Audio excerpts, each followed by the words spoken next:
I think overall this movie is essentially about how since 2020 it feels like the world's just gone fucking crazy. You know, if that's the point of the movie, then I did get it. I was gonna say I feel like I missed some bits, but if that's what you got, then I'm okay. Then we're on the same page here. I think there's more to it than that. I think there's some subtleties mixed in there, some deeper commentary, but I think the overall message is, holy shit, the world just went fucking nuts. Yeah. And this movie did go fucking nuts. The overarching message is the world's on fire. How about yours? That's the way I like it, and I'll never get bored. I mean, we had COVID, BLM protests and riots. We had George Floyd. Well, that's what started the riots. Still, but yeah. We had just general conspiracy theories from the mother-in-law or whatever, cult leaders. Yeah. It was showing how, like... QAnon stuff, almost. How a fairly normal... And granted, Joaquin Phoenix's character was always right-leaning. From the jump, he's right. Yeah. But he's surrounded by people that are just slowly making him go insane the whole movie. Because, like, his mother-in-law is absolutely insane. His wife starts less insane, but then becomes even more insane than the mom. He just feels like the mandates are insane, which... Hey, parts of them are, parts of them aren't. He's an asthmatic man. Yeah, you can't wear a mask. There's even, like, the religious aspects of people abusing people that are, I guess, naive or just easy to be corrupted or are just looking for more.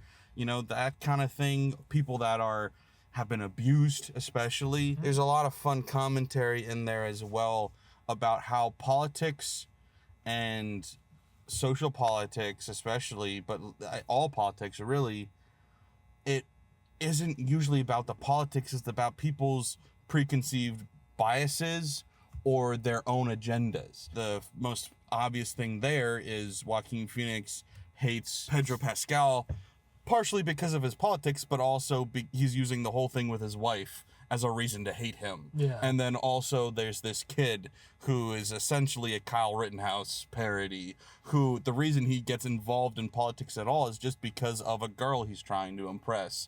And there's so much about how what we do as people isn't actually logical. It's just we get swept up in one thing because, oh, I like this girl. Oh, she's political.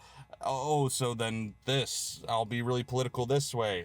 Oh, well... now she is mean to me, so now I'm going to go the opposite way in politics and become Kyle Rittenhouse. And, oh, I shot a guy, so now I'm a hero. And it's like, it's all circumstantial. It all means nothing. Like, even with Pedro Pascal, who is a much more traditional political figure and a lot less seemingly insane than, Joaquin Phoenix becomes, he also, so much of his agenda is just personal biases and appearances. Like, he is enforcing this mask mandate, but he's not wearing a mask when he's supposed to be or wearing it correctly. He's saying, like, well, you can't go out and have these social gatherings, but he's having social gatherings, and so is his kid. You can't be caught. Right. For us, at least. And so it's like everybody's a hypocrite. Everybody just wants to do what they want to do. And so I enjoyed that commentary. Yeah. I think it's going to be unpopular because everybody wants to be right. But I think part of what Ari Aster was saying is that y'all are all frauds and y'all are all crazy and the world is only getting crazier and holy shit, I'm kind of scared. Honestly, the subject matter, at least for the first portion, is just downright sad. Oh, it's extremely depressing. It is. But I love depressing shit. I especially love depressing shit when it's kind of from the perspective of a filmmaker going just like,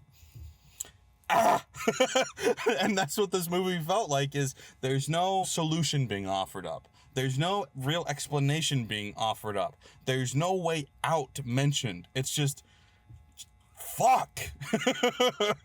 And that's why I love it so much, honestly. This has a slant, but he does his best to, like, say, I'm not telling you what to do or what to think. I'm just going, what the fuck?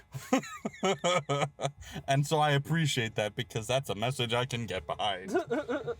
What the fuck? Hey, Simon from the future here, cutting in real quick. Sorry to bother you, but I had a couple of things that I wanted to mention that I didn't think of Night of in the parking lot, but did think of sometime in between then and now here in a hotel room editing the video. So yeah, a couple things. So one, it's a really interesting thing. You see, the first thing you see in the movie is the homeless guy that we then see throughout the movie, and he is bleeding like a sheep. He's bah in the middle of all of his sentences and in several words. And obviously that is saying he's a sheep, which is a common expression when it comes to politics and social, all of that stuff. But like, okay, so what does that mean in the context of this? I want to then connect that to another point that I didn't really think about and failed to mention in my initial video. There is some allegory in here. It's not as strong, I don't think. I don't think this is full Beau is Afraid, but there is some allegory in there. The movie takes place during 2020 for a reason, and it's not just because of the politics and the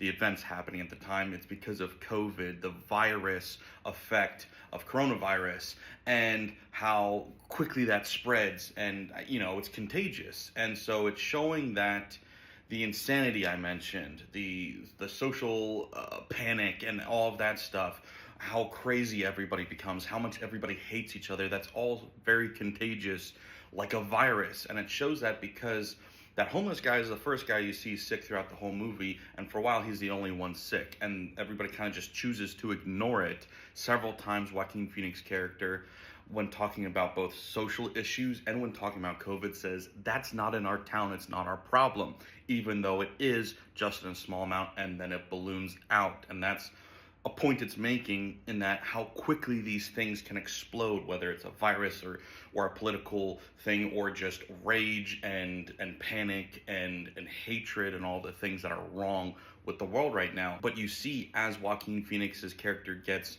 more and more deranged, more and more evil, he's getting sicker. In fact, I believe the first time he coughs is after he just killed the mayor and his son. I believe that's the first time he coughed. Maybe it was before that he started showing symptoms, but that's definitely when it escalated, just like he and his insanity were escalating. So I thought that was a really cool point. Going back to the sheep thing, I think it's a commentary from Ari Aster there, calling people that fall for this stuff, fall for these agendas, fall for this rage, fall for this hatred that everybody has for each other. If you don't agree with me, you're my enemy, kind of thing. And he's calling those people sheep, and he's saying that if you're like that, if you are a sheep-minded person, it's because you've caught the virus, essentially. I think that's also a great example of like the "it could never happen to me" isms that everybody falls into, where it's like nobody ever thought that there was going to be a plague, if you will, that would happen to you. It's never going to happen to us. Sure, that happened over there. It happened in the 1920s. It happens every 100 years, but it's not going to happen to me. So it's like, oh shoot, it's here. And so that's kind of the thing of like, there have always been political people in power getting killed, and there's police brutality everywhere, but you never think your police officer or your mayor is going to be involved in something like that. So that kind of like him shooting Pedro Pascal's character is a really like, oh shit, it's here moment. And that's why it's like that coincides with him being sick. The last thing I also did want to mention is the whole AI thing, which does stump me a little bit, but I think this is what it's about. I still don't know the Pokemon reference there. That could be just fun, but I think it is partially about facades, because AI at its core, and most artists agree with you, is kind of a nefarious thing in a few different ways. But even if it's not, there's issues with it.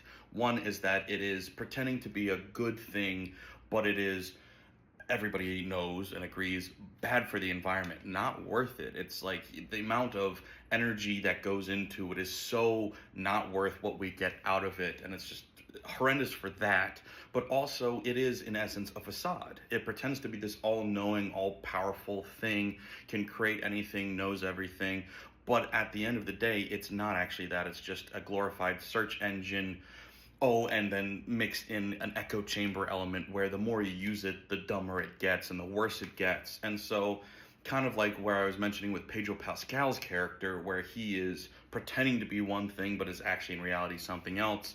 I think that's also an underlying theme of this whole movie, is people have facades. They would rather pretend to look good rather than actually being good. You see with the Kyle Rittenhouse character, he didn't do anything good. He just shot a guy.